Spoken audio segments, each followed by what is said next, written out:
Oh,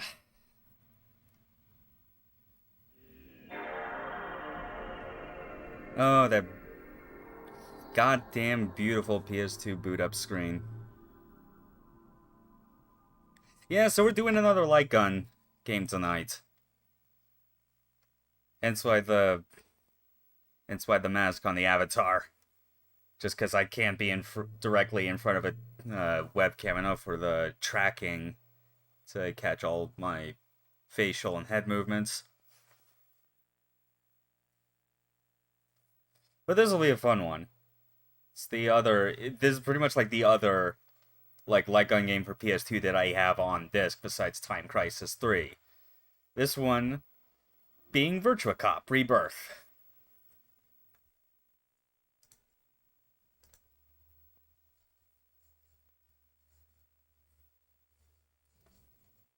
Still just gonna let it boot.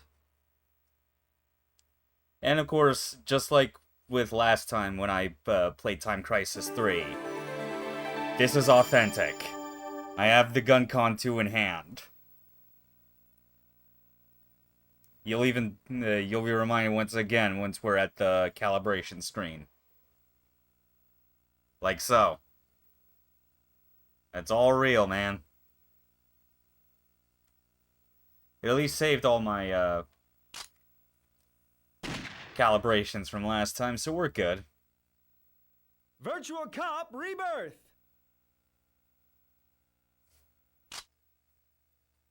If I let it linger on the title screen, it would cycle through the attract modes for both games, because this collection, Rebirth, it's a graphical remaster of sorts of Virtua Cop 1 and 2. This obviously being I think this game came out a year before Virtua Cop 3 did. And then of course we never got it because, well, yeah. They never bothered porting the damn thing to Xbox, even though it was practically made for it. Okay. You always gotta do these files in order anytime you play Virtua Cop. It just feels right.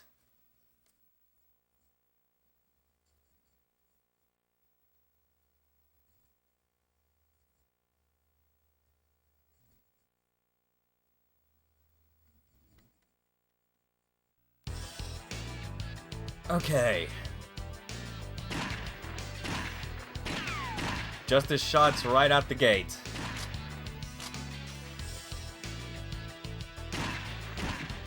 God, I love Virtua Cop's so good. Like the Time Crisis games are fun. But just like any 3D arcade game from this time period, if having to choose between Sega and Namco, the answer is always the same. It is always Sega. Oof. Almost missed. And it's especially refreshing to go back to this just because, sure, you play something like Time Crisis 2 or 3 enough times to get, used to, the rules of that game and what it expects between going into cover, the rate at which enemies will actually fire a shot that can hit you. But I still always appreciate the way Virtua Cop has always done this. And give, a kind of rhythmic quality of sorts to how you shoot enemies, and that there is an intended order. But the timing for each enemy is it can be very tricky sometimes to catch them as soon as they're in view, you know?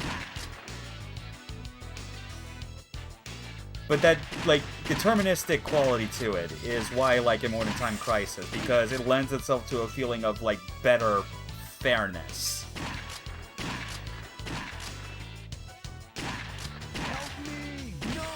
Oh, fuck. Every time I screw up at that point.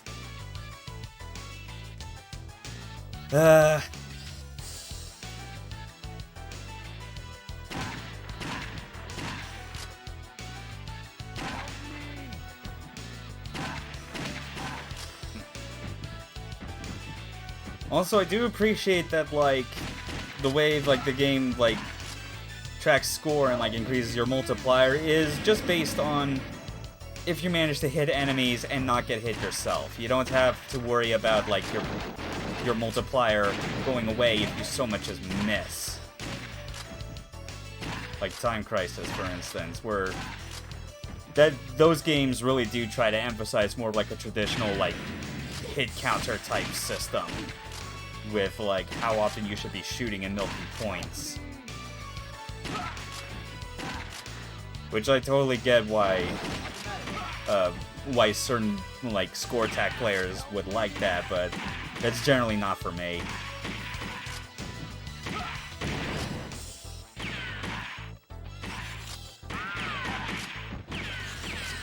Huh. Real frustrating when that barrel just does not want to blow up. Oh yeah, because that's scripted to go up only after killing those enemies.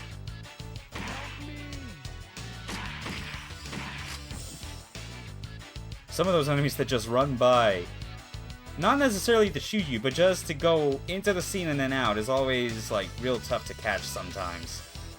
And the tricky part is that this game has, like, unlockable concept art that you can get by shooting them or other objects in the environment at the right time.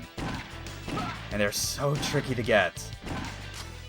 I think I managed to get them all for during my playthroughs of Virtua Cop 1, but I still haven't gotten any if...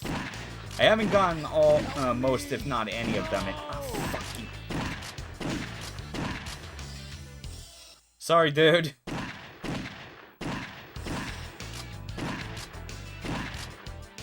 I love Virtua Cop. I love these light gun games. But I never profess to being especially good at them.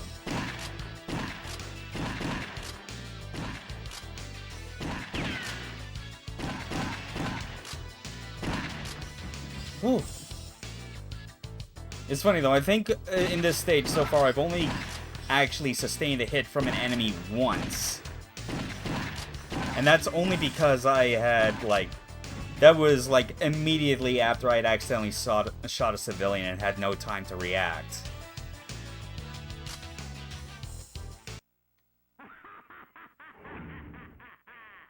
Pretty bold, aren't we? I'll take care of you myself. Yep. First boss, simple as always. But it's got a very memorable, like, finale part to it, which I have to imagine was, like, so cool for anyone that, like, experienced and caught on exactly what you're expected to do back in the arcades.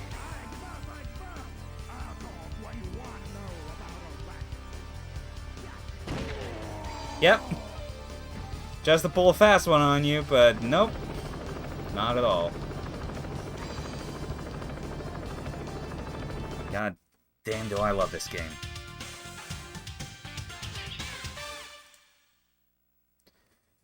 Yeah. And that's the easiest the game gets, obviously.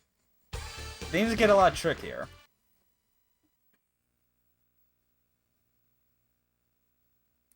One thing that's nice about this game is that even though it did not get a North American release, like, Virtua Cop Re-Birth is, like, gracious enough to include, like, a language setting option that allows you to change the English.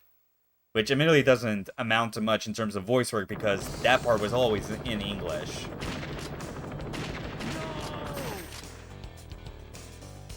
Why do I do this?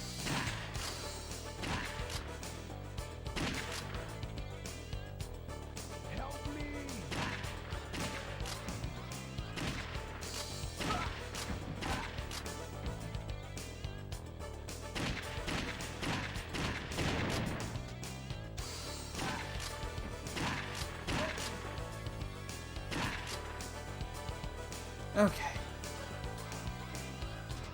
So, like, this is, like, a cool collection otherwise, though I think the one thing that's missing and would be appreciated if they had the foresight to include a toggle between, like, these updated graphics and something resembling, like, the actual Model 2, like, look, you know?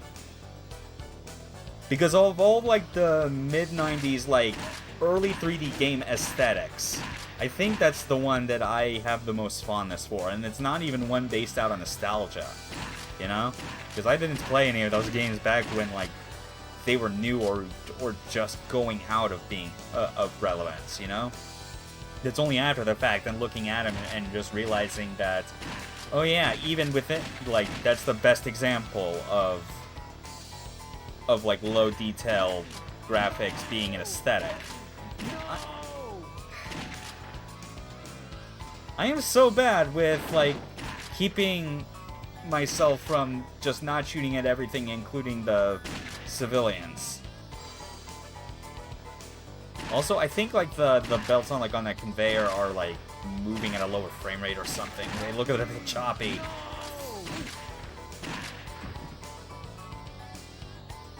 Or maybe not. I don't know. Either way, I'm doing a pretty bad job of, like, just not shooting, like, the regular people that just happen to be stuck here. And I can't even blame it on, like, controls not being good enough to, like, react or, like, shoot around them. I literally have a GunCon 2 and a CRT. That's not the issue. I'm just real hasty and kind of bad at reading, like, the situation. I don't even think I've gotten my combo multiplier anywhere above ×1. That's kind of sad.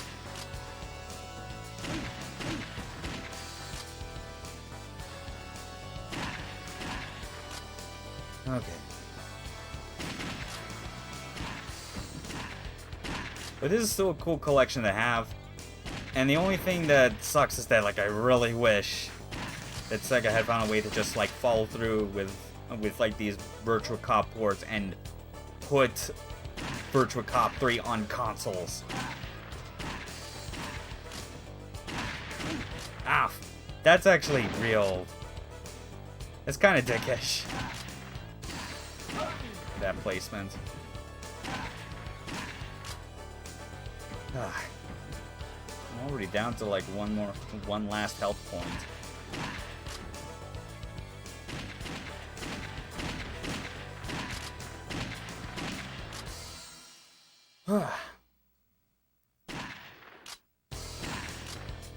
Still, the feeling of justice shots never gets old. And I do appreciate the ways that, like, future games have, like, tried to add more to, like, the point system and encouragement of shooting particular parts of the body, you know?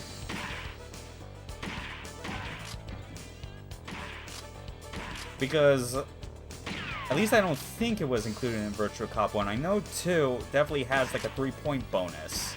Like, if you have, like, a burst weapon or something that is designed for, like, a 3-shot burst, like a rifle, you can absolutely get, like, a point bonus if you land all 3 bullets from, like, a single trigger pull. Like, that's cool. Oof. Oh, fuck.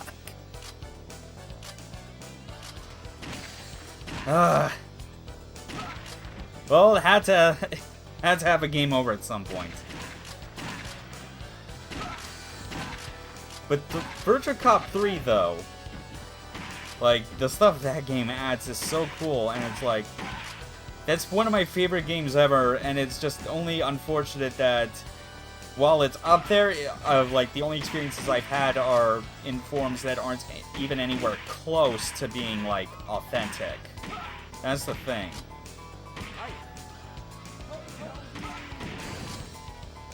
Because the only, like, options I've had to play that are through, like, Xbox simulators, like, specifically CXBX Reloaded. I've seen it possible to, like, run it in Zemu, but I don't know, like, I've not gotten all the things I need necessary to run it, and even then, it seems to have massive, like, slowdown. CXBX, meanwhile, it can pretty much run at full speed. It just has a lot of, like, noticeable, like, graphical issues because they've not found, like, the tools they need to properly replicate those with, like, regular PC graphics libraries. But what it adds is primarily, like, like it adds like a pedal system where like instead of going into cover like Time Crisis, it's designed so that you go like into slow-mo. And the cool part about that is not only does it give you more time to react to enemies, but it also makes it so that you can shoot enemy bullets like out of the air. So like, and doing that combined with like the usual method of getting like special shot bonuses like Justice shots or 3-shot bonuses, things like that. That's basically how you manage to maintain like your slow-mo meter and especially milk points, because that's a big part from what I've seen of like getting a high score in VC3 is getting an enemy that starts firing all their bullets, which none of them will hit you at first, obviously. But by letting them do that and going into slow-mo, you can just shoot them all right out of the air, get a whole bunch of points, and not lose too much of your meter. You two. So you made it this far, huh?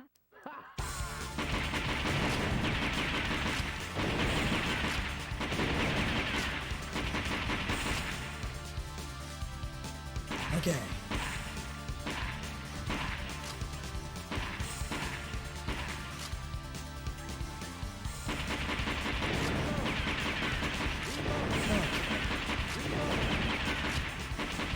Hopefully, all these flashes won't be too hard on people, like, watching it now or, like, later, like, when the VOD gets uploaded. Because it definitely does feel like they linger just a bit longer on the frame than they do in Time Crisis 3. Especially if it's like, if you were using a machine gun weapon in that game, you know? Like, the flashes are so brief and rapid that, like, it never goes all the way white. This, meanwhile, it totally does, but I think, like, the saving grace here, obviously, is that, like, it's running at 60 FPS, so that those flashes aren't lingering as much on, like, a single frame or two, or however many it would be if this game ran like dog shit. Because while I appreciate how, like, on the Saturn, there were some light gun ports from Sega stuff. Like, House of the Dead 1 got a port to the Saturn. But I remember, like, looking at footage of that. It did not run as well as it should have. Definitely not 60 FPS, and I feel that had an impact on, like, when you pulled the trigger on that, looking at old footage of the Saturn version of House of the Dead. It really, like, the flashes are constant, and the white stays on just long enough that I feel it is kind of tough to look at. But here we are, File 3. With the background music I specifically used as, like, the pre-stream BGM. It's actually one of my favorites. As we're storming EVL Corporation. No one in Virtua City knows anything about subtlety, and that's beautiful.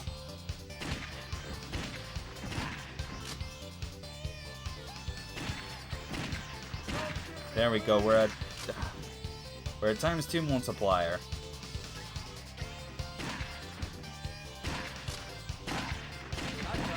Whew. Got the shotgun in time.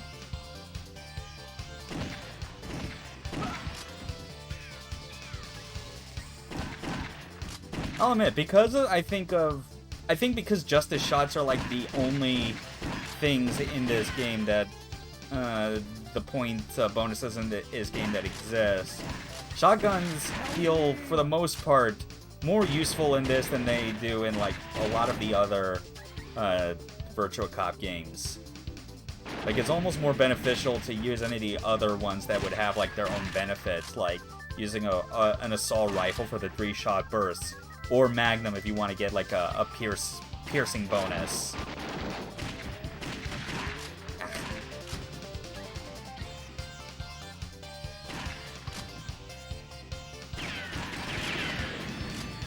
Okay, took a few bullets for those.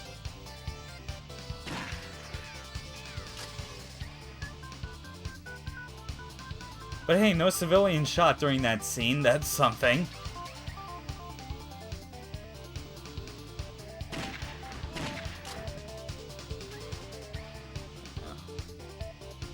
Plus, I can definitely say for sure that, like, the detection on getting justice shots is not at its best during this first Virtua Cop game.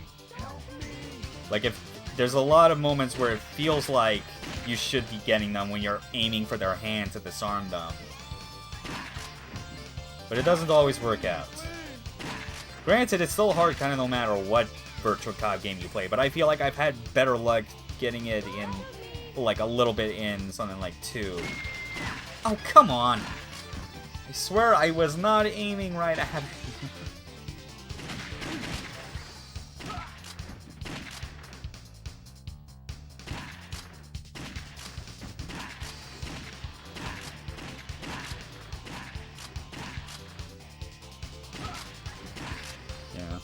Admittedly, I feel like it might be a situation, if I had to guess, that it's not really an issue with the calibration itself.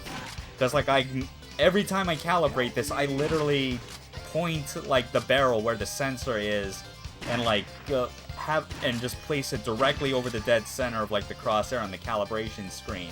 I don't think that's the issue. I think it's just more, like, because of this CRT being old and, like, admittedly in better condition than I feel a lot of CRT TVs would be otherwise, but it does have noticeable, like, geometry issues. Like, the yoke for the image itself is slightly tilted on my end by, like, 1 or 2 degrees. And, like, it's not... some parts of it are, like, extending into the overscan area to the point where it is straight up stretching the aspect ratio some. Not enough to the point where, like, where the shapes, like, at immediate first glance would look like they are completely wrong. They still look acceptable. Oh, but this part's fun. And now the other way!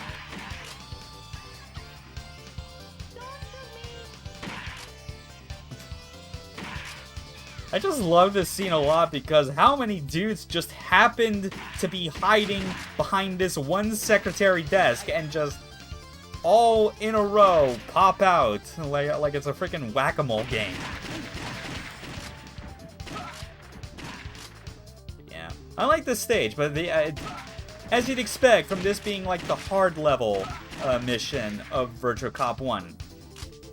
Case in point, it does not fuck around.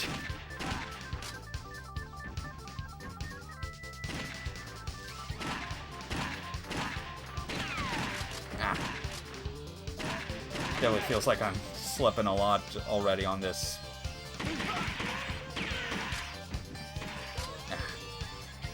Wow, just a shot directly at the... right as he was at the edge of the screen. That's pretty good. I mean, I would hope that, like, the slight geometry issues I have here wouldn't really be the problem. It might just be, like, the way that the sensors detect each individual, like, part of pixel or phosphor, like, the screen. Like, it shouldn't matter. Like, that's the whole benefit of, like, something like these old, like, light gun technologies, that it does not require the use of any external sensors that need to be arranged in a specific manner for it to work. Like, it doesn't need to do that. The benefits of pure analog, baby.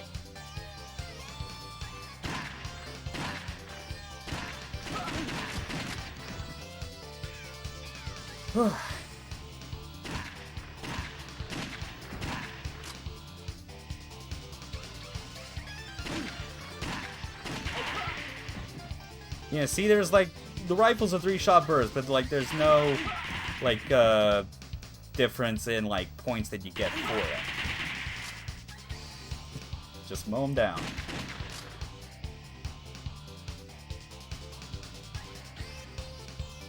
Still no civilian shot. Somehow. And we've got literal, like, hazmat dudes. Just... yeah, this corporation clearly lives up to its name. Also, check it out, rotating statue of Sarah Bryant holding a vase. Nice Easter egg there, AM2. I appreciate it. But now you'll regret being in the wrong place at the wrong time. Yeah. Little robot tank.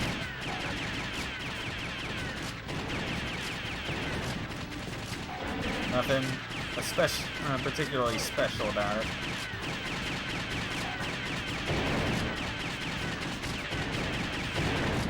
Yeah, that's him.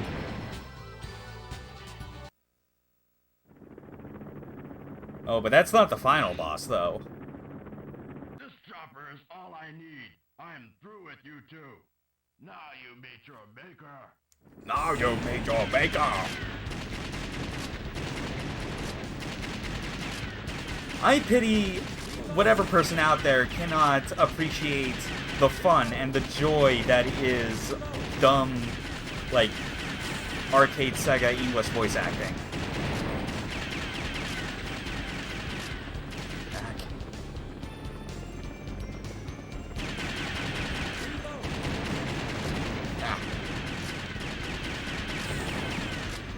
I didn't see those coming from off the side of the screen.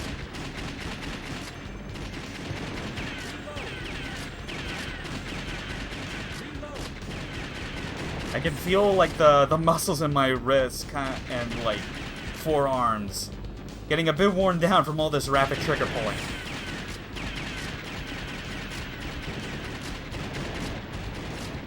At least because this is a GunCon too, I get like the convenient, I guess, cheat in this game's case that I can just press any of the extra buttons on this thing to do a reload. I don't have to shoot outside the screen.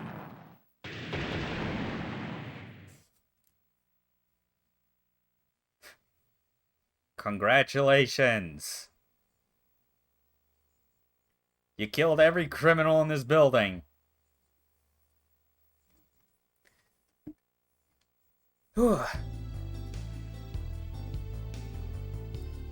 Virtua Cop 1's still solid. Every subsequent game in this series got better and better, though. Like, 2's better than this, and then 3 is like the peak, and the last that they ever made anything in this, because it immediately got, like, got succeeded by AM2 creating Ghost Squad.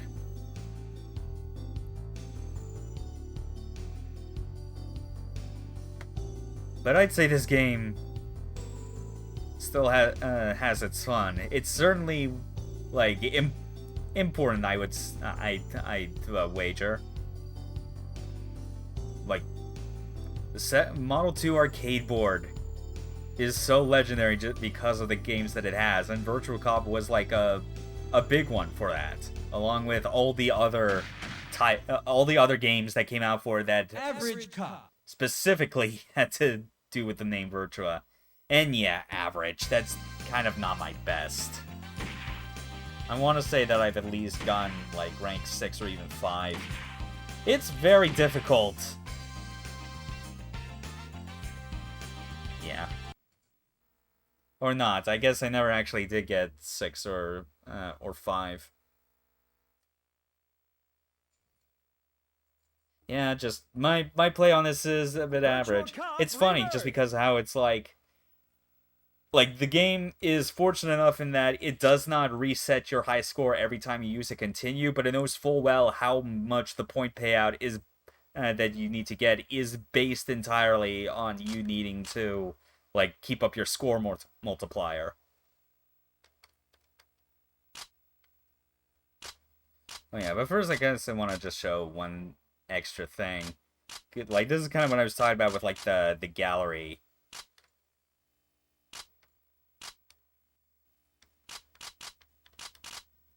Like these are like this first page. I basically got all of it opened up because these are the ones that you unlock by shooting the correct enemies or objects throughout the course of Virtua Cop.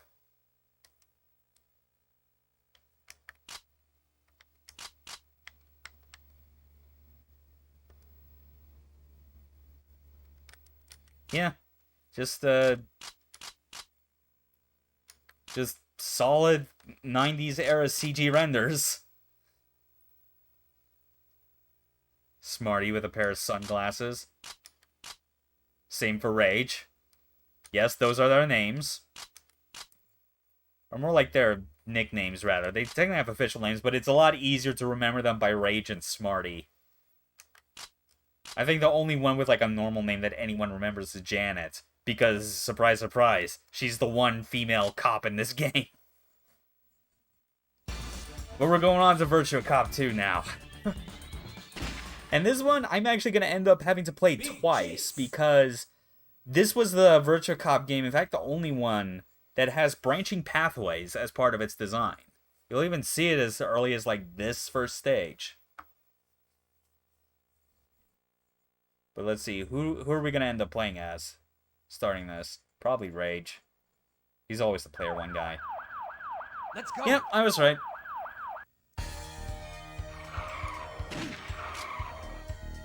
But yeah, you can already see, like, the improvement on things. In fact, one thing that it emphasizes is that there's no... Like, this is the only Virtua Cop game that does not have the score multiplier bar that you build up. It's just... But, like, the way that they make it work is that, like, the points you get from, like, the special shot types, like Justice Shot and all that, are very huge. Whereas the regular shots, as you can see, are quite limited. And it's based on, like, how accurately you hit them, as well as, like, the time from when they first appear on screen. That's the idea. So, like, if you wanted to be absolutely perfect, you'd have to know exactly where every enemy is and just shoot them at the very moment that they first show up on screen, while also still hitting them in the arm that they're holding their gun with to get the Justice Shot. It's cool, though. I honestly appreciate that this just keeps the idea behind, like, the score system at its simplest. It's just focusing on giving you, like, a very wide range of different points per enemy shot based on how quickly you do it and how accurately. And no need to, like, make you build up to something with a points multiplier, which admittedly, like, Virtua Cop 3 brings that back. But I guess it's a bit more justified in that because they have specific mechanics that are designed to play into it in a lot more interesting ways, especially with shooting bullets while in slow-mo, and then working into, like, the game's, like, core loop of, like, going into slow-mo to get points, but also getting trick shots to more quickly refill. And yeah, like, this is cool too. Like, you straight up have sequences where you're, like, doing car chases, which admittedly doesn't happen as much in Virtua Cop 3. Like, despite the third game having the stuff in it that makes me say it's my favorite, like, 2's qualities, I think, gives it, like, a good run for its money. Like, I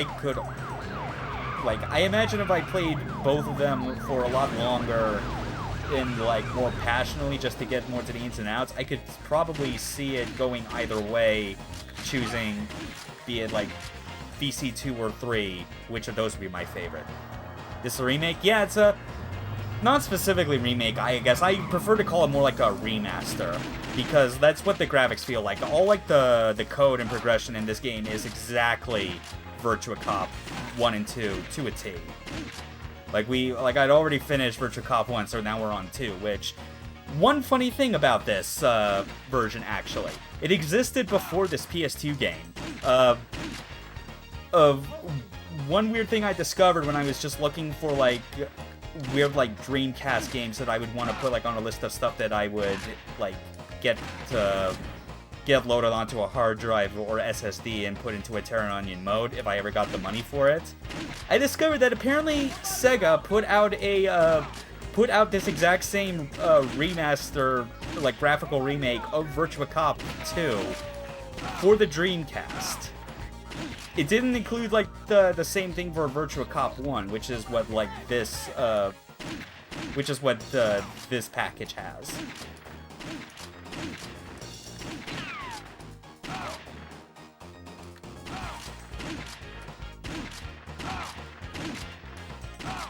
This game is so good.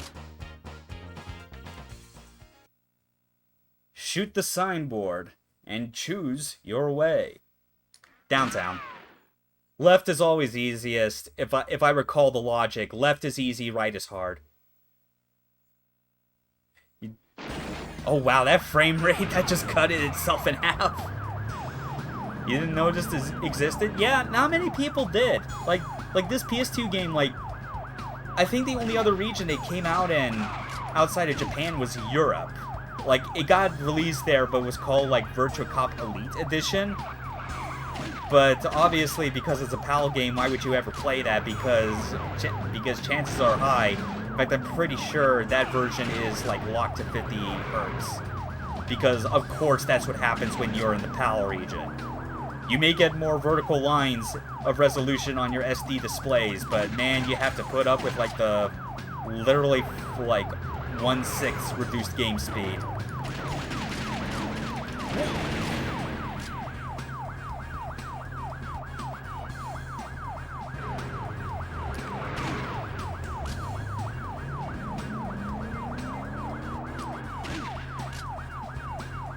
But yeah, just thinking about it more, though, between this and the time I've spent with Virtua Cop 3, if there's one thing I really do think 3 really could have benefited from, it was having actual, like, car chase sequences like this.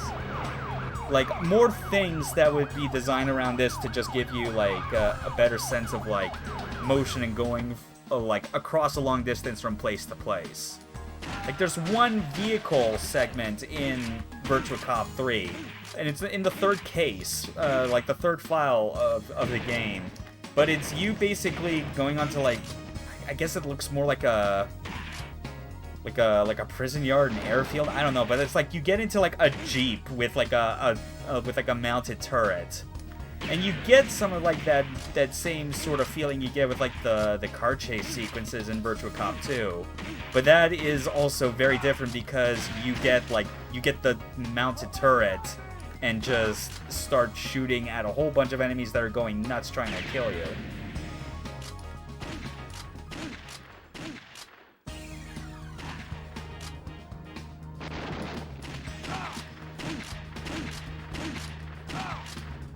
Machine gun.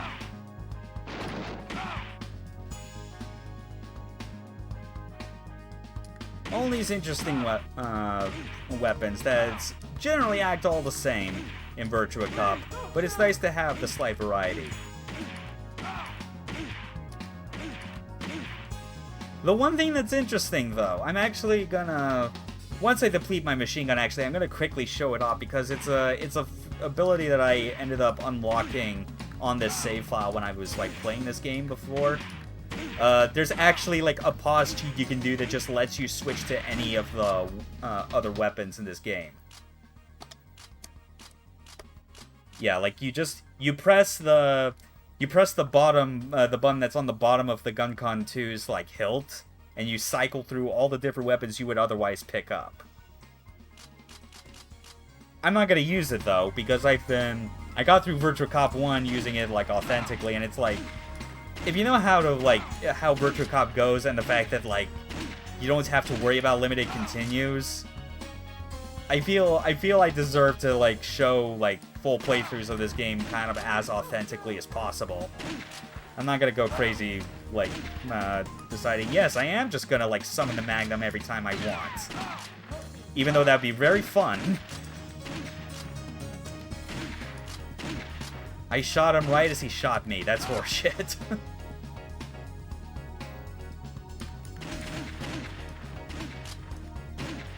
Like, I wouldn't be surprised if this is the fact that, like, after half an hour, I'm starting to maybe feel a little bit of fatigue, because I just got through all of VC1. But at the same time, I would also not be surprised if, like, just Virtua Cop 2 is, by design, a much more challenging and intense game, because by this point, the devs already knew what they were capable of doing with a light gun shooter.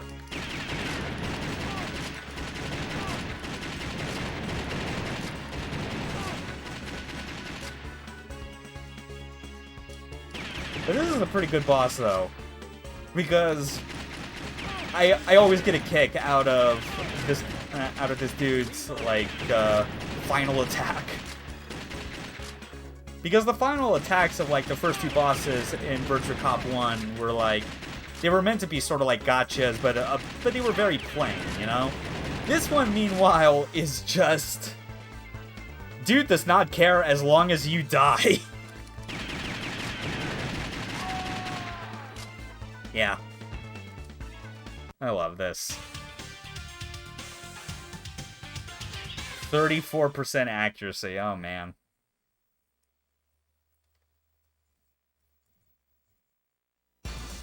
Alright. On to file 2. Save the mayor.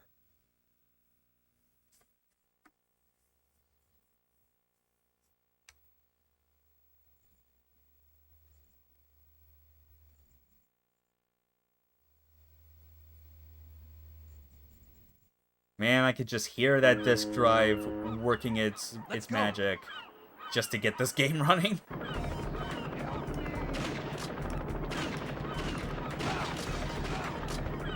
Pier 39. Pier Miku.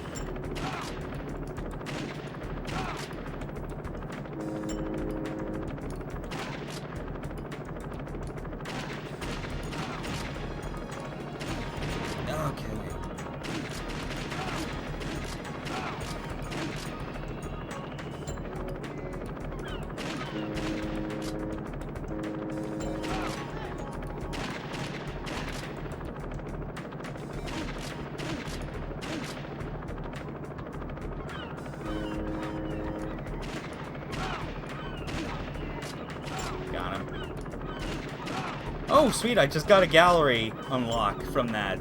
Like, that's exactly what I was talking about. Like, this game has, like, concept art bonuses that you only get, like, if you manage to just hit the one thing that's on the screen at the right time, but for, like, a few seconds. Ah. Oh, wow, that was another one where, like, he died right as he killed me. The bastard.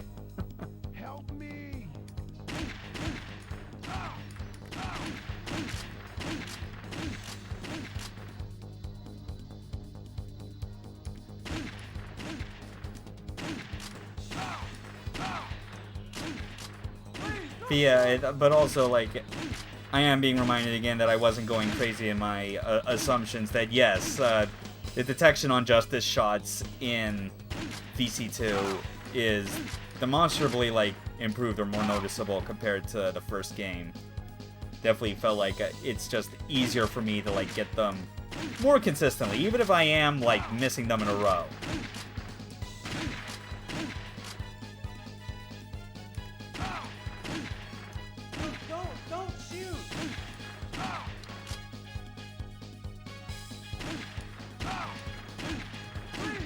Wow, 4 in a row. 4 justice shots in a row. I feel very good about that. 5. Oh. Okay, 5, a break, and then another 2 in a row. That's good.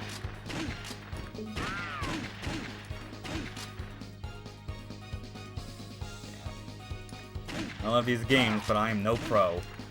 I'm definitely not like other niche channels out there that are solely dedicated to playing these light gun games for score. Because they exist.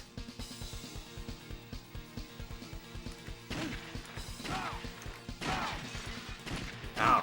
Missed him. Okay. These the same actors in House of the Dead? I'd not be surprised. These are like Sega's MO for getting voice actors in their arcade games. I am pretty sure is designed to just be like just getting the cheapest people possible to the point where like they're not even qualified as actors. I would take it. I'm pretty sure that they just get people that they like that are like expats that they pull off the street and offer like a free coffee and lunch if they just come into the building and like record a few lines without context. I imagine that's how it is for so many of them. Some voices, though, I'm pretty sure still end up like doing actual voice work elsewhere, but like in very like amateur like circles. Like, I'm not crazy when I say this, Well, maybe I am, because it would imply that I've ended up, like, looking a bit too deeply into it. But, the voice actor for, like, your Player 1 character in House of the Dead 2, I think his name is Harry or something. No, or maybe not.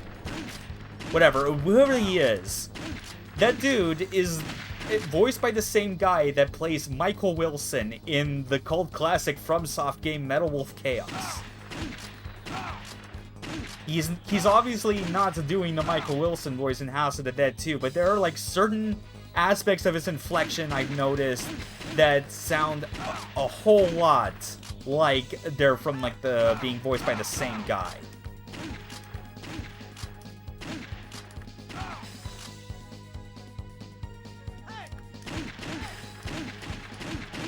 Don't shoot! Okay.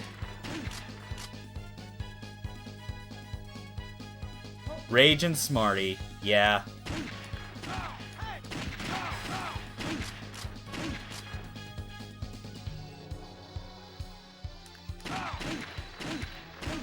Don't shoot! Oh, come on. Keep missing so much. But yeah, the good old trio, Rage, Smarty, and Janet. There's never a better cop team. Oh, god damn it. Admittedly, I am not a very good cop in this instance with all the civilian casualties taking place. I say that the only good cop is a Virtua Cop, but that's assuming that you're actually good enough to be, like, a pro in this game. Yep. Oh man, but you should have... Yeah, you should have been here when I was, like, going through, like, the second... file of Virtua Cop 1, like so many civilians just getting caught in the line of fire. Like I was feeling real bad about that.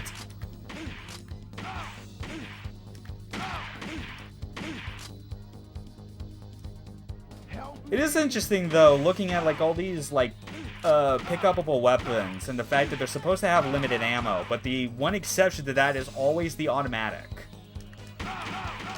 Just because I guess, like, your main police gun is always, like, Rage will just take leave after the day is done. Yeah. Although, I feel like that would be more Smarty in this instance. I feel like Smarty would try and sly his way out to take leave while Rage is the one having to deal with all the paperwork. That's why he's called Rage, because that's the part where he's at his angriest. When he has to get saddled with all that desk jockey shit.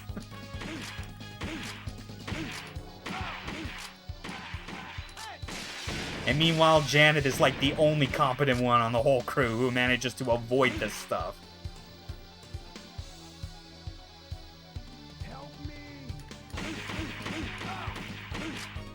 I mean, even in Virtua Cop 3, she's not even in action for most of that game. Like, the first two files, she just exists as, like, your communications handler or something. It's only, like, in the third file where, like, you basically go into, like, a big operation that, like, all three of you are on the field at once. I really need to get back to VC3, even though it is a bit difficult to get through it with CXBX Reloaded. I do have a means to, like, play through it that way and still be able to use a mouse for as much accuracy as possible. But that still doesn't help me in being able to get to, like, the final case of the game. Because it's based on you achieving very certain conditions in that game in order to access the final level. And I always screw up on the last one, which is, like, dealing the final blow to the boss of Stage 3. Rail line shootout. Rail line shootout. Let's go.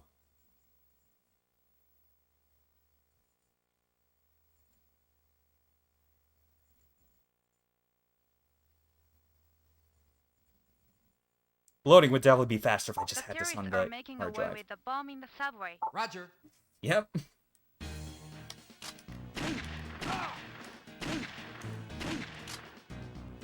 I'm gonna have to like take like a quick look again at the options, I think, when I'm done, just because I really do want to know if there's like a if there's like a setting you can toggle that actually determines which of like the player characters you go with in Virtua Cop 2.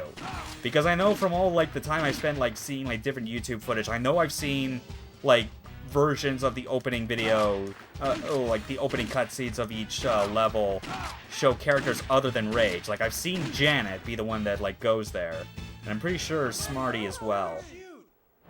I'd like to be able to have an option that just lets me like choose that. Otherwise, I feel like the only other option might be to like switch USB ports for my GunCon 2 just so it registers as me being player 2. Because I recall that being the way with like Time Crisis 3 or 2. Like if you ever wanted to play as like the player 2 character in those Time Crisis ports, that's basically how you did it. Why did you not duck, man? Oh well, I got another gallery piece.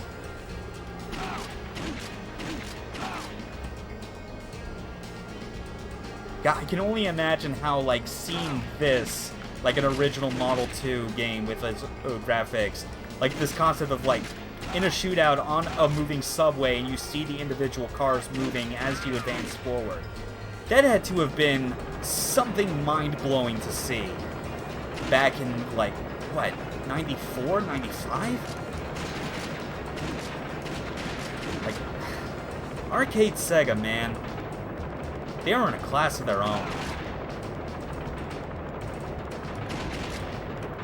Hell, I'd say they still are to me.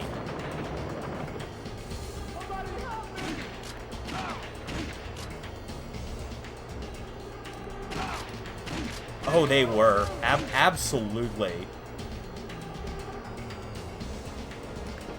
Like it says a lot, especially that early in the industry's life, that they were able to like be a name that like had such widespread and like respected credibility to them on the same level as like how people like viewed Nintendo, you know?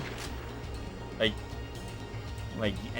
Yu Suzuki was the one leading the charge and basically being like equal with Miyamoto in influence, or in some cases, I feel these days is actually more influential, I think, overall. But they were still really, really powerful. Oh, look at that! Advertisements for Virtua Fighter 4. That's how you know that this remake was done, like, right, like, 2000, 2001. At least, like, the original Dreamcast version that this was based on. Blue Line or Green Hill Zone. We're still going left. But we'll be back through all these stages again later just to take the right path.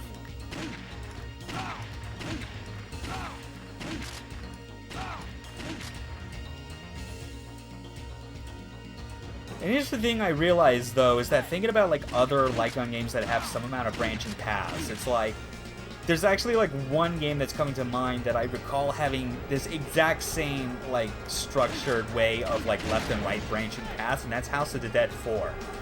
Like, it even has the same sort of setup where you go to, like, a scene where you're presented with two different options, and then you have, like, a set amount of time to work with in order to, like, shoot the direction you want to go in.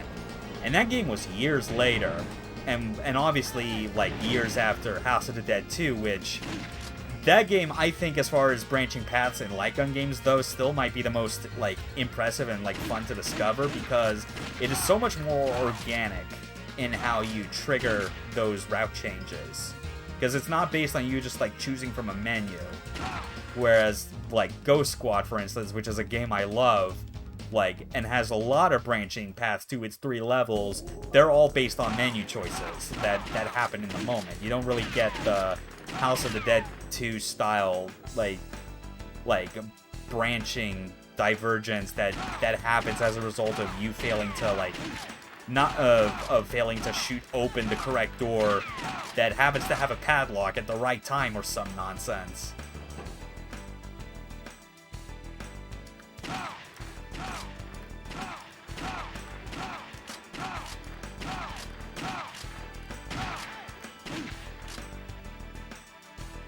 Man, House of the Dead 2 is so good. And if it wasn't for the fact that, like, that Sega screwed over the light gun situation for them in North America the way that they did, I would probably do everything I could to get a copy of that and the light gun. But instead, I basically, if I'm playing that game again, I'm just sticking with the version that's on Wii that is bundled with House of the Dead 3.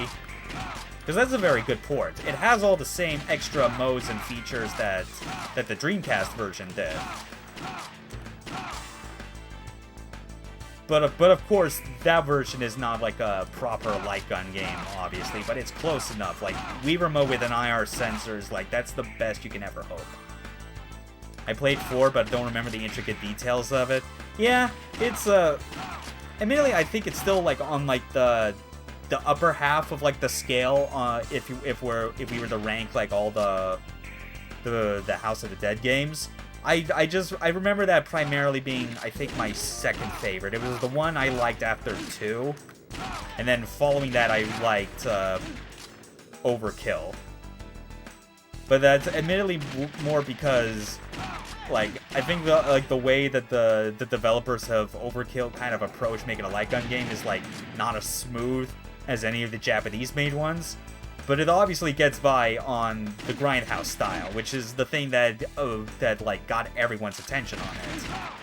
You know, and it's why I still like it a lot.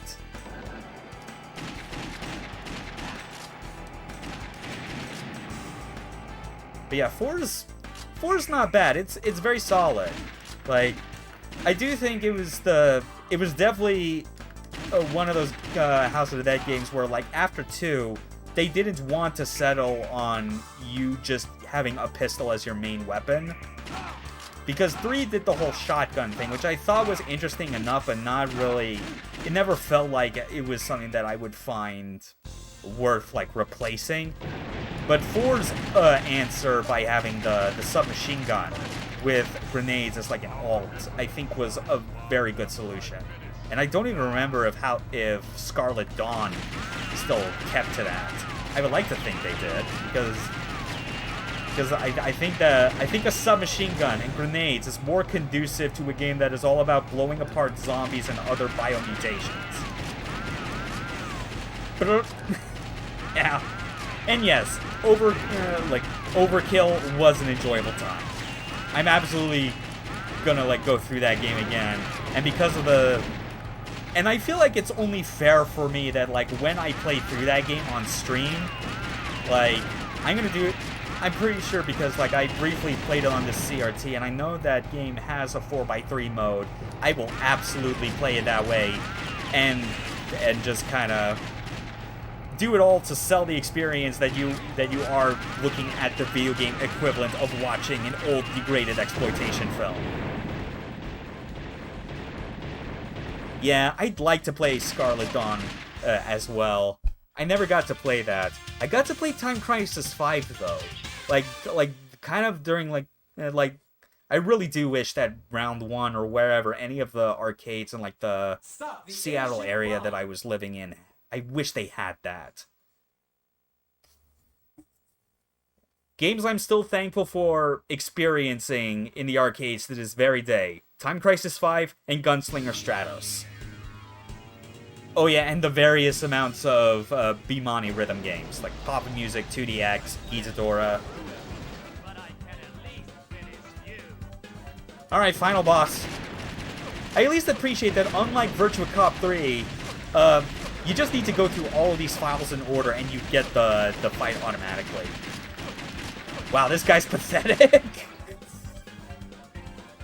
He had no chance! What chance did he have? I have never had it go that fast or smoothly for me at all that I'm just locking him into the bottom right corner after he does his initial volley of shots and he cannot retaliate. A ghost of a chance. Man. Wow. But yeah, that's first run of VC2 done. Oh hey Janet, glad to see you after you weren't anywhere in the game on screen at all.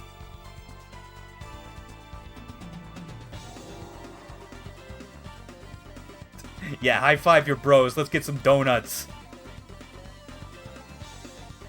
You know what's another thing I really do like about Virtua Cop being reminded of it as I play through these games again? We got through Virtua Cop 1 in half an hour, and then we got through this in another half hour. These games are like the perfect length. God, I love it. So yeah, naturally, as you'd expect, this will probably be like on the shorter end of things. Champion of Virtua City. Yeah, there we go. I am the champion. And like you compare that to my rank at the end of Virtua Cop 1, where I was I was basically like rank 7 average cop, because that game is a lot trickier when it comes to doing proper score runs. This is more like you just continue the fight. You just keep aiming for those justice shots as much as you can. Okay, I'm actually going to go back through the options again just to see. Yeah, because I got free play on. Sight auto reload. Yeah, I got gun select on. Yeah, there's no extra option for, like, changing. So I'm actually going to try something.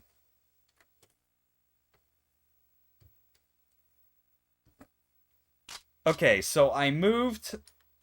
Yeah, I went and moved the the USB plug on the GunCon to the second port on the PS2. So I want to see if that changes anything. This will be the first time I've done it. Admittedly, of all the times I played between this and Time Crisis 3, I have never once thought until now that I should plug the GunCon 2 into the second USB port. I always put it into the first. I have no idea why, it's just I instinctually do that. But let's start this again, and this time we're going to take the right paths this time. Big chase. Alright, let's see. Will it change?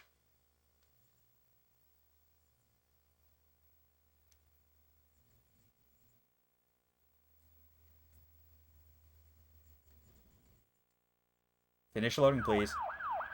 Yes, it does. Player 2, when going solo, always lets you play as Janet. That's awesome.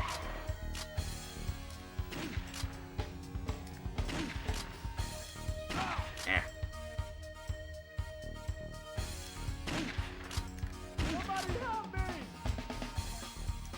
Yeah, this will be fun. Going back through all this again, and probably with like the same amount of screw-ups. And oh wait, I think. Oh my god! I just realized. Oh god, this might be a mistake. It might lead to I mean, I have free play though, so it shouldn't be a problem, but I'm not starting with 9 health points because I forgot that you only set it like on a have to set it separately for both player 1 and 2. Oh yeah, but like, yeah, look, those spoken lines like at the start of the mission, yeah, they're definitely ones that you remember. They do hit the nostalgia spot. You've spent a lot of time with Virtua Cop. For me though, I generally remember a lot more like the lines from like the bosses in Virtua Cop 1, you know? Like there's the big dude with the rocket launcher in the first stage. He goes, "Pretty well, aren't we? I'll take care of you myself."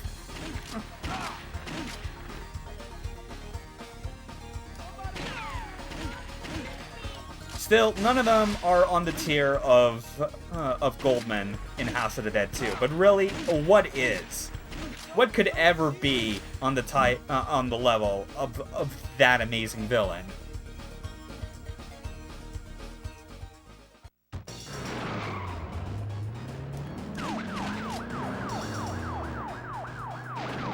Okay.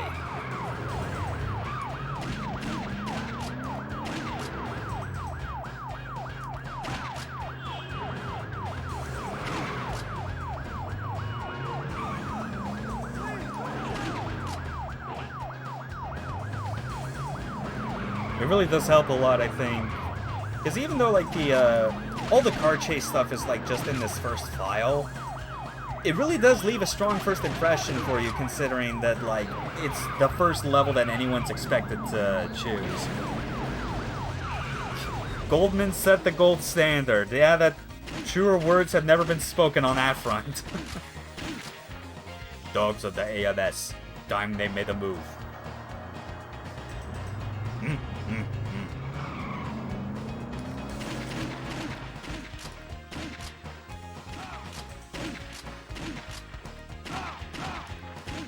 One thing that is slightly disorienting me, though, is that when I'm trying to like look for like what my score is for each individual shot, I'm still instinctually trying to look at the top left of the screen, even though I know that the UI is now changed to be on the right.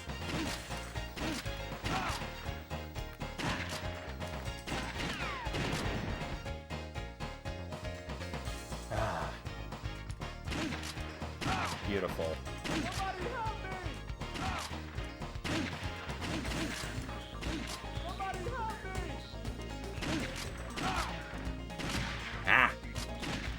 Yeah. Again, that continue screen is going to be showing up a lot more often now because I forgot to adjust like the hit points for player 2 to be more than 4.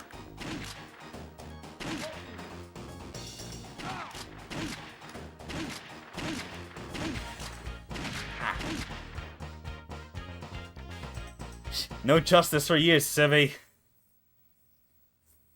Go back to your game dungeon.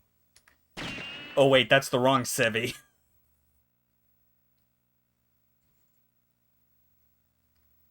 Alright, loading Seaside Drive. Wow, that really is like the only time on this port where you see the game just run at half the frame rate.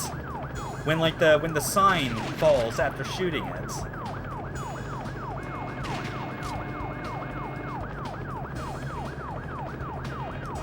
I do enjoy getting to, like, use my PS2 discs whenever I can, just because the model of the system I have happens to be, like, the one fab model that still seems to have a working disk drive. Like, the laser isn't completely screwed. But I do kind of wish at times that, like, that I had this installed to my hard drive and I was just playing it that way. It'd be very nice. Yeah, I am very lucky. It's like, not only is it one with a still working disk drive, but it's one of the last fab models that is able to use like the recently developed Mechapone exploit, which is a software solution for permanently disabling the system's region lock without the need for a mod chip. And that's like a big deal, because it's like you either need like the specific fab model PS2 I have, or you need any of the slims that came after it. It's really good. It's basically eliminated my need to ever use my Swap Magic boot discs ever again.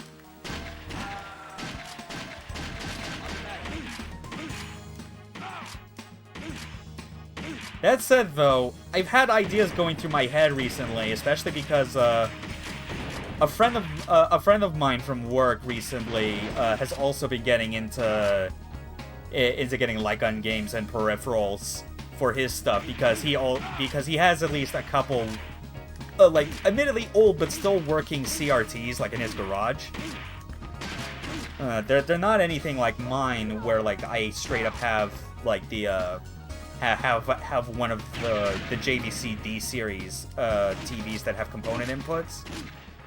But he recently ordered himself a GunCon 2 and a GunCon 1, and he's looking to like get some games that like use it for both PS2 and 1.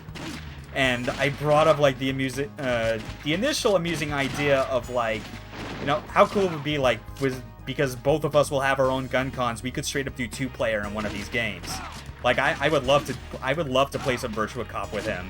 Like being able to do this legitimately, that'd be awesome. But the crazier idea I had in my head was being reminded of how older PlayStation 2 models had the iLink port, which for whatever reason was the PS2's way of like doing System Link, because it didn't ship with the hard drive adapter, so no Ethernet port of any kind. But part of me was thinking, and I was explaining to him that it's like, you know, like, if we're lucky enough, we could probably try looking for 2, like, PS2 30,000 models, get an iLink cable, and because I still have multiple, like, means to, like, I basically have my current hard drive and the old one for PS2 installs, that we could just, like, plug it into both of those to have Time Crisis 3 and Time Crisis 2 on both of them, and then play those games in co-op with our own CRTs. I feel like that's the new dream. And then to go even crazier, I want to find a way to stream it. It would be tough to fit all of that visual information on a single, like, 16:9 stream, so it would probably be the one time where I consider just going with, like, a custom resolution where I'm just streaming Time Crisis 3 or Time Crisis 2 2-player in ultra-wide. Because no one else on Twitch is brave enough to do this.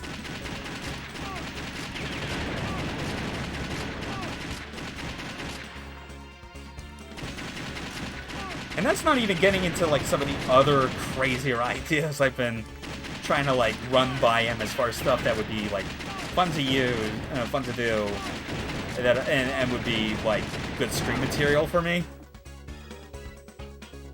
Like, I'm wanting to do something like playing through, like, the various 3D Zelda games on stream, because I basically have the means to play them on their original hardware for authenticity's sake.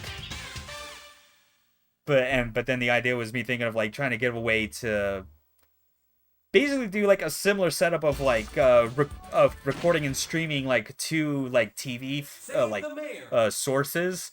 But the idea is that, like, one would be the game and the other would be the Tingle Tuner, because Wind Waker was one of those many GameCube games with the extensive GameCube to Game Boy Advance connectivity. It's all just a bunch of crazy ideas that at this point are like a pipe dream. But I like to think they'd be possible in due time.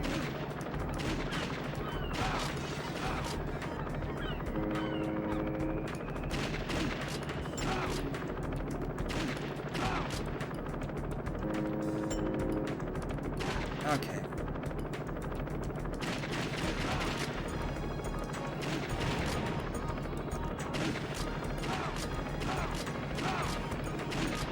Playing this through this again as Janet is still pretty fun, but I will admit, I should have spent more time making sure everything was adjusted properly in the options on my side going in, like making sure that, like, the gun looseness setting was at parity with what I had on player one side, as well as the starting health after each continue.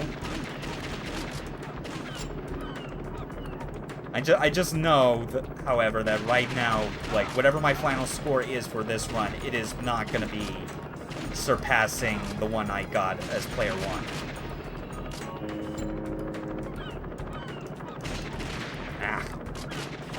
Yeah, so many more continues.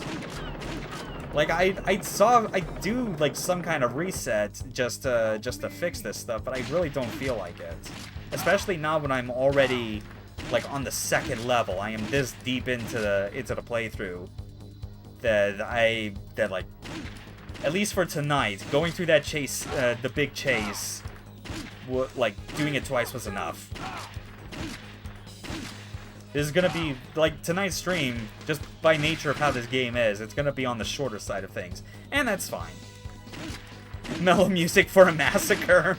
Yeah, it is so weird just how low-key it is compared to, like, all the other tracks in this game. I feel like if that's one thing where I still give Virtua Cop 1 some credit over this, is that I do think the music tracks they have overall are a lot stronger. Or at least, maybe strong's not the right word, but it is most memorable and catchy. I mean, the music that plays throughout Big Chase is pretty great in this. I feel like that's the peak. But at the same time, like, Virtua Cop 1 has, like, the File 3 music. It has when you're going through, going through Evil Corporation. Now you're bopping to a murder spree.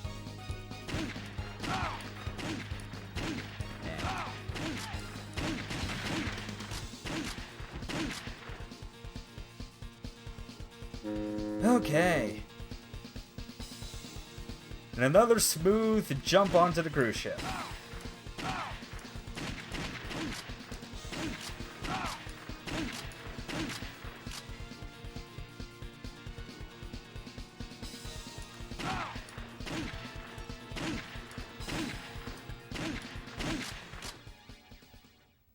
Okay.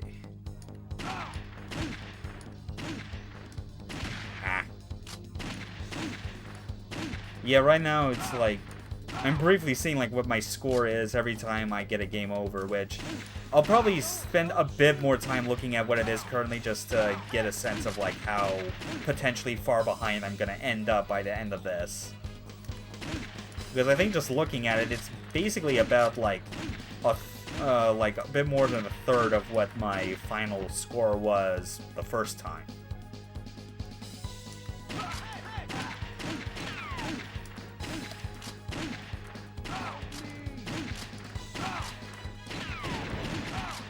Okay.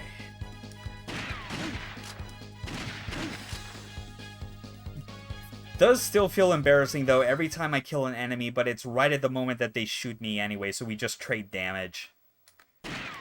Alright, we did the deck last time. Now we gotta murder some goons on the bridge. Help me!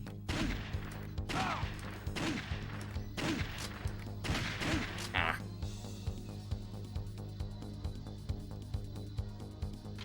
Shooting dudes with a light gun while on a cruise ship.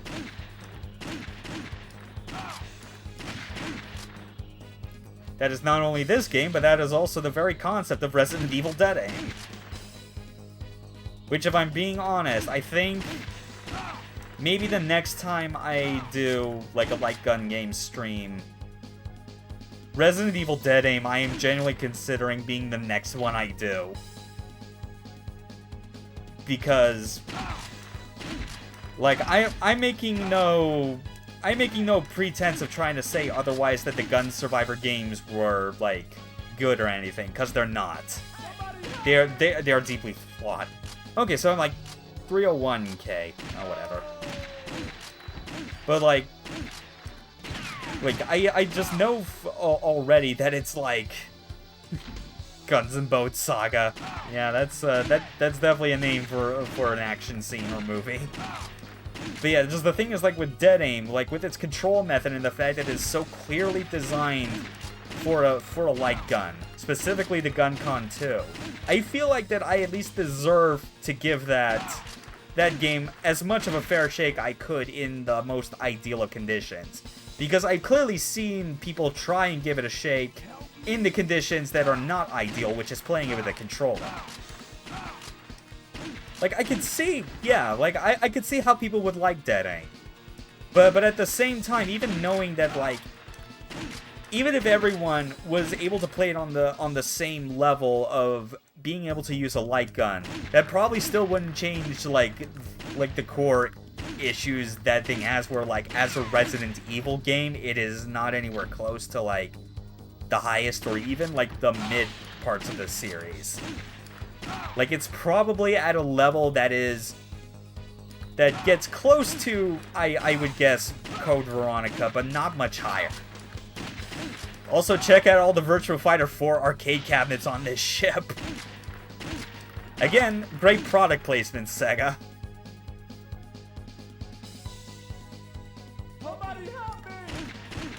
Also, I've at least gotten to see, like, what the core plot of Dead Aim is anyway.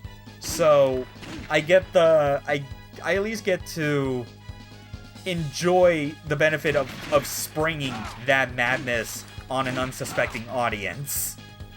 Because Dead Aim fucking goes places. Like, it may have been, like, designed by based on a Capcom franchise, but Cavia's involvement, I think, is more evident in the level of, like, psychotic ideas.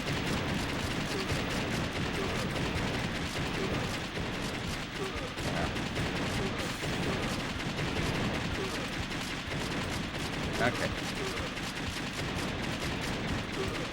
Okay. Don't wear out my fingers just yet, game, please.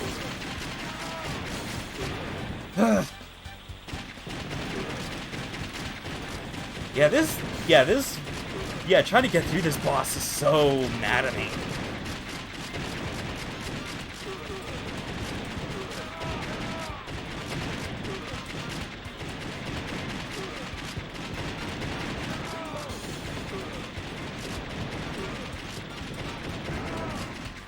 The antagonist was something. Yeah, Morpheus definitely was.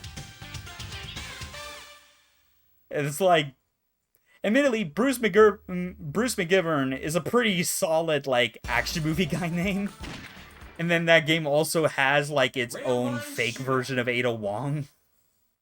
And let's not forget the combination of the T-Virus and G-Virus, turning the villain into a giant tyrant with electrified titties. It what may or may not have been intended as possibly a mean-spirited TG joke or something. I'm not sure. It was insane either way. Also, that game's subtitles do not match up at all with, like, what is being said, like spoken in cutscenes. That's the crazy part. And bioheals. Oh god, that is the other part I always forget about that. Like the electric breasts are, like, the most obvious one because it is, like, front and center, but then you look downward and realize that he's grown bioorganic heels.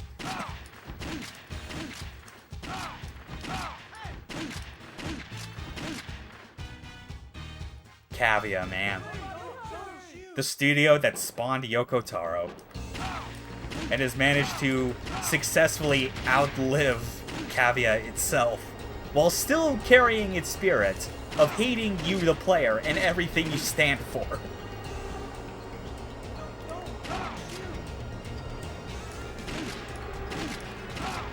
Good old Drakengard.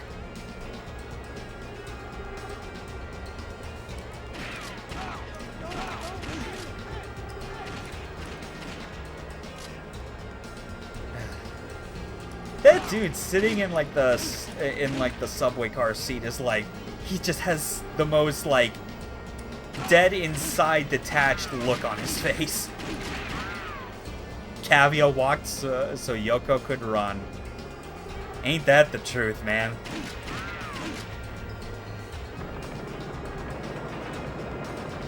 And it's like Cavia's, like, final last gasp for making something worth a damn was Nier of all things. And it's like that original version of Nier, the one that we should not forget, even though there is now like a the remake from this year, which I almost forgot was a thing. But it's like, that really was the best thing that they had ever put out, and it was already too late for them. Yeah, Pi Infinity for sure.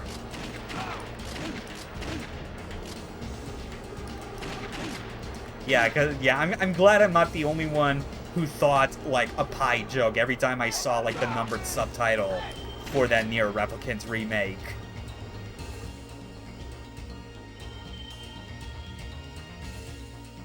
Okay, back to the platform.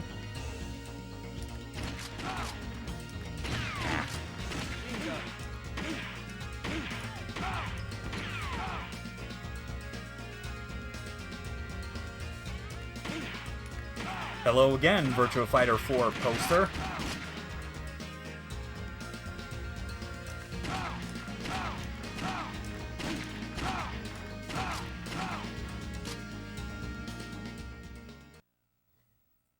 Okay, now for Green Hill Zone. They named it knowing full well what that would be, like, a reference to. I mean, we passed the sign, like, look at that, Saturn Street at Central, like they knew what they were doing with these names.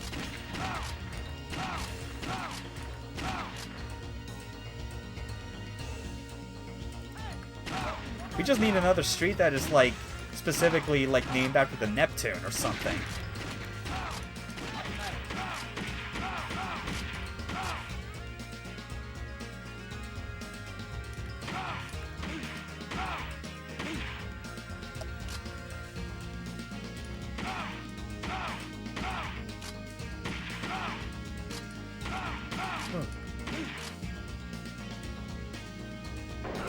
Oh yeah, we're back to the car chases now. God, I forgot that was still like, that this happens if you take this route on stage 3. That's cool.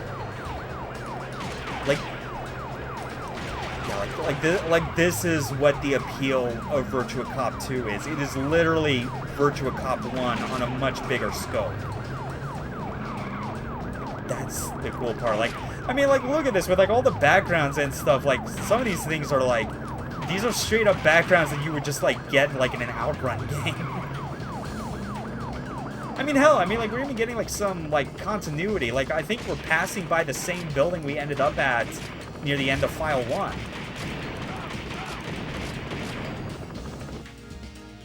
Giving you a better sense of like familiar locales to make you think, oh yeah, this actually is Virtua City.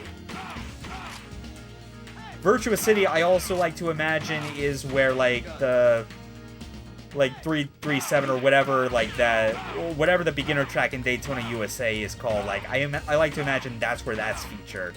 Like all the Daytona and Scud Race tracks are all in Virtua City.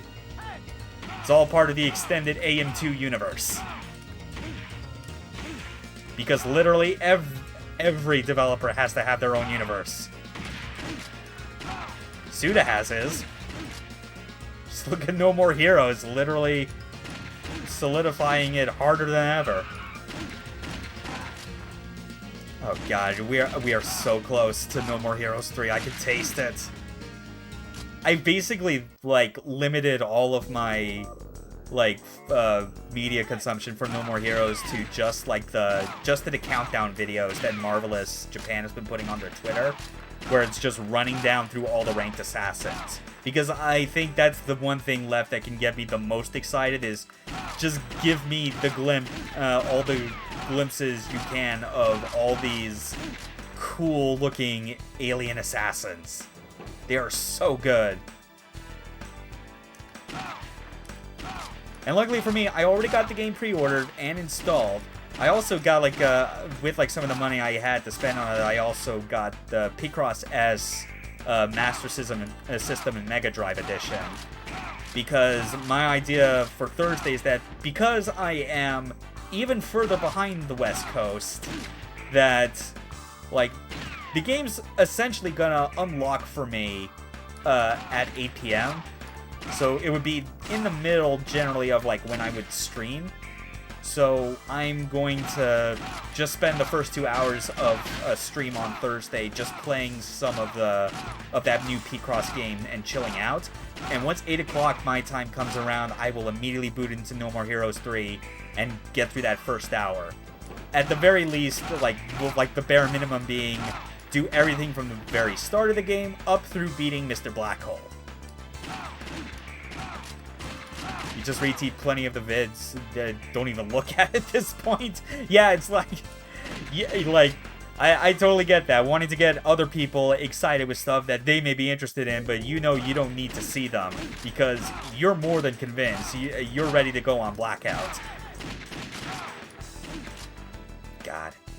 It's just a shame that, like, I don't have the stamina anymore to, or at least for the time being, to want to, like, try and do a stream of me just, like playing through a game, like, with the, for like, several hours.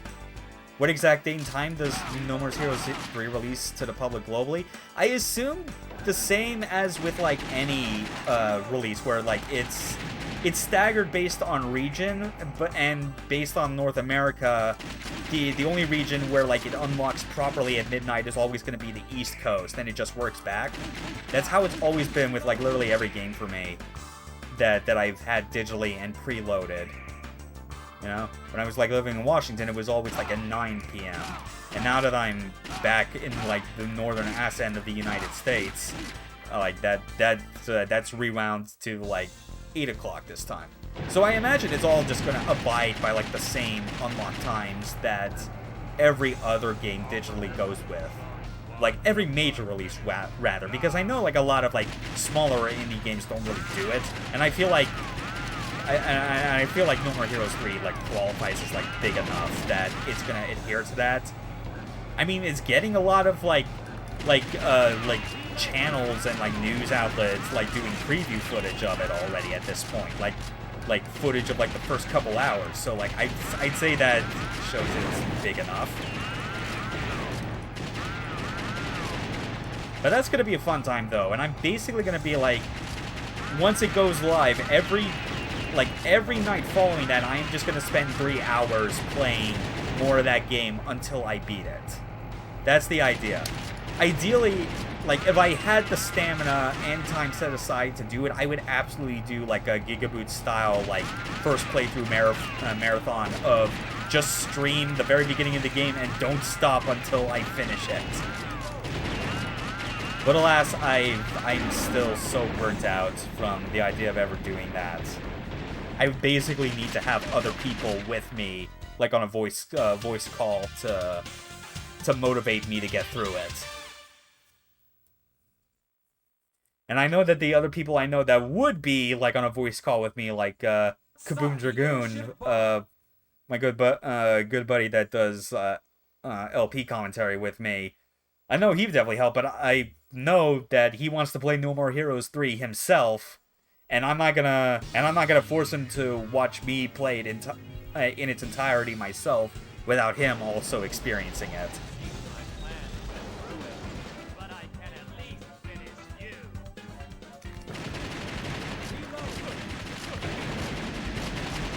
Okay, this guy's actually putting up more fight now. I'm not stun locking him nearly as hard as I did before. Oh, wait, I think I am now.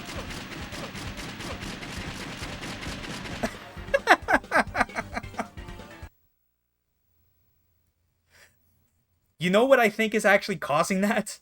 How I'm able to get him, like, locked in that corner? I'm not just pulling the trigger. I'm also pressing the bottom button on the GunCon to automatically reload. They literally designed it around he's only able to move around if you have to point the gun outside the screen to reload. That's the whole reason.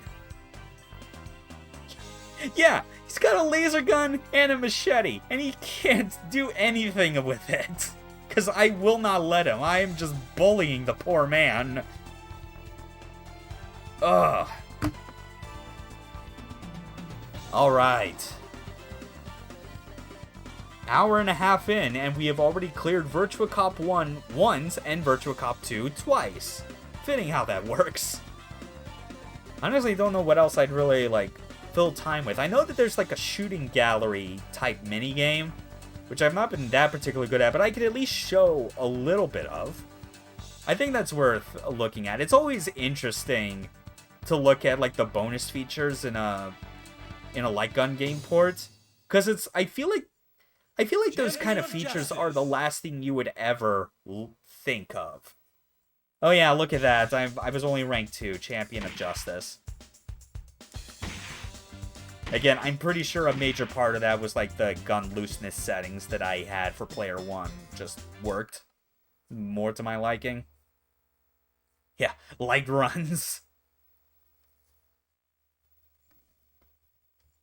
Yeah, let me... Virtua Cop Re-Birth. Okay, so yeah, training mode, that's what it is. I switched back to port 1. So we got exercise and versus play. The latter, I don't think I can even really show off properly, but I can at least do a little bit of exercise. These ones are hard, though. Like, I never got very far in it, though, because they demand so much accuracy from you. Alright, so I gotta get 30 hits. Let's go.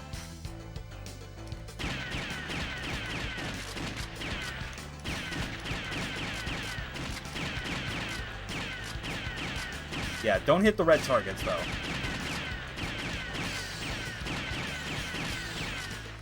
Yeah, you got 30 seconds to do this or something. It's crazy. Like, look how fast these targets go up and down. Like, do you think this is expected to be, like, what they want out of beginner-level play? Like, this is nonsense. This is faster than, like, what they expect when you start the main game. Yeah, see, and it's like, if you keep up with it, I can see how you would be able to do it.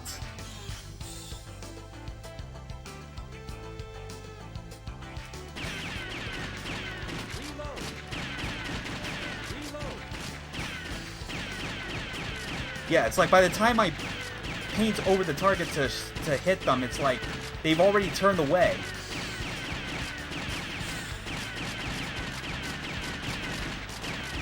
Ah. And I feel like trying to do it this fast and steady, my aim is like starting to put a bit of strain on my arm muscles and so on. Ah. Yeah, it's ridiculous. Yeah, hits, but I still...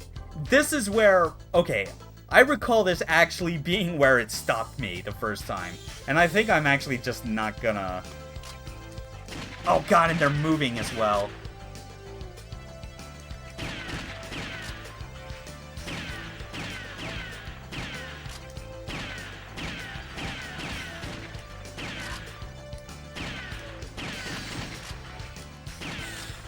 Admittedly, though, I think looking back on it as well, I remember House of the Dead 2's, like, bonus mode exercises being just as maddeningly difficult. God, I'm having trouble speaking now. See, 25 hits, 73.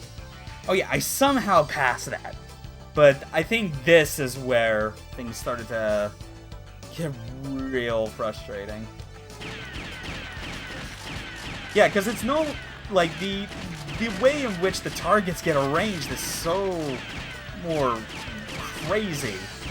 Like, it's slowly starting to resemble more how they would actually be arranged in the main game.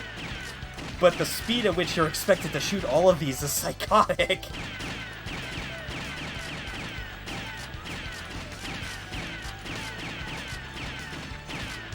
Oh my god, my arm.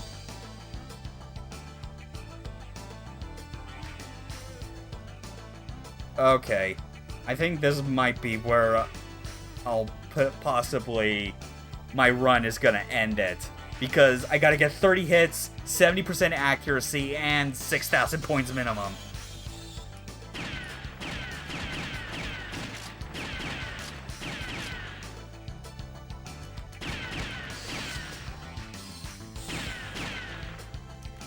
I should also note that I am playing this while sitting, I'm gonna say about 1 to 2 feet away from my CRT screen, to the point where, like, the barrel of my light gun is almost touching it.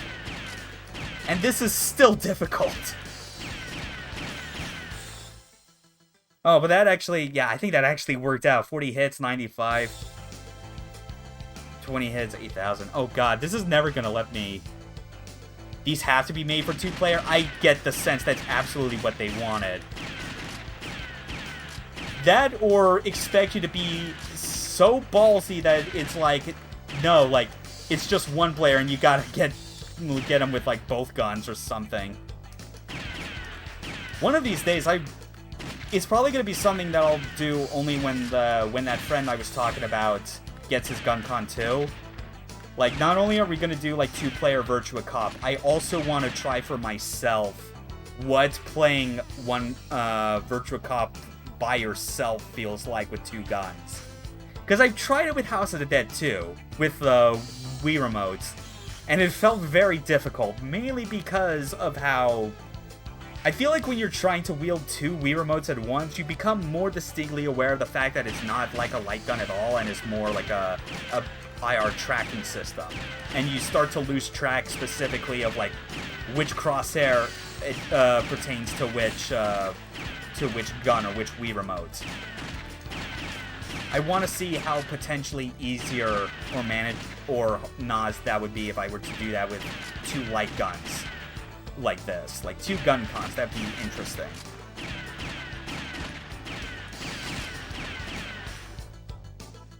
Ugh.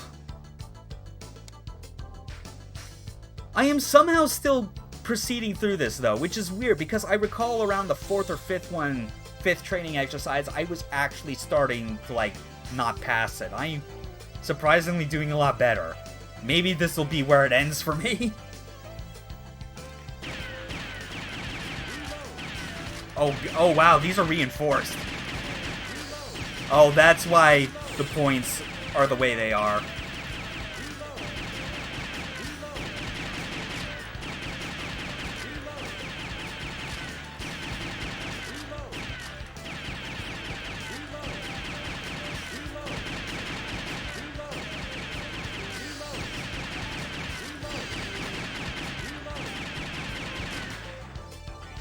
Oh my god.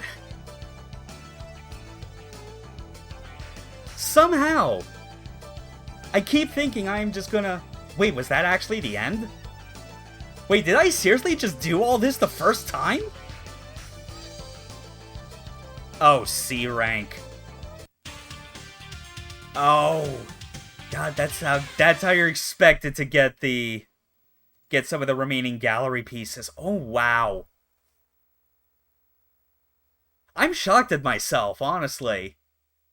Like, the first... Like, again, I cannot emphasize enough. I quit halfway through this the first time. Ugh. But yeah, that is... I'm kind of amazed with myself, even though... Based on how that emblem looked, I'm pretty sure that was telling me that I still got a C rank. Which, I'm guessing now that's where, like, the real challenge is going to come in. The fact that it is just... Like, hey, do this again, but with, like, perfect accuracy.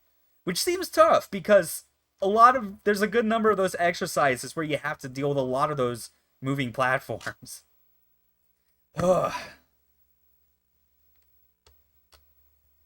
Oh, wow. What a game, though.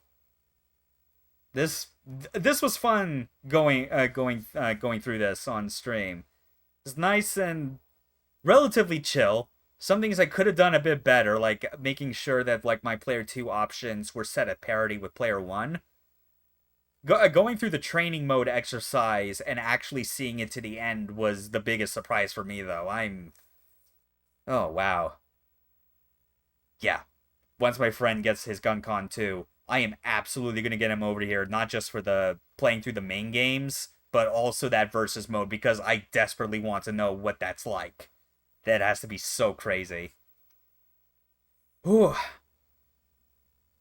But yeah, I think... Yeah, it's a short stream, but I think that's more than fine. I don't need to drag this one out longer than it needs to. It was very nice. Next stream I do, though, is going to be... Because Wednesday's coming up, that's going to be another Kingdom Hearts stream. So, look forward to that with me and Kaboom continuing to just bullshit a bunch of nonsense about as we skip all the cutscenes in Kingdom Hearts 2 Final Mix.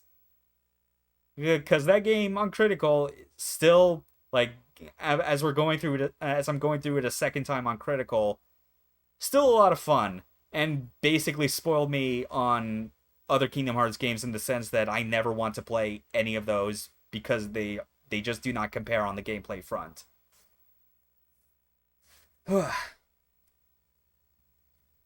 Okay, putting that gun away. Yeah, thanks for watching, B-Boy. Yeah, and I hope everyone that watches the recording of this afterwards also enjoys seeing more of this authentic light gun game footage. So yeah. Have a good night. Later.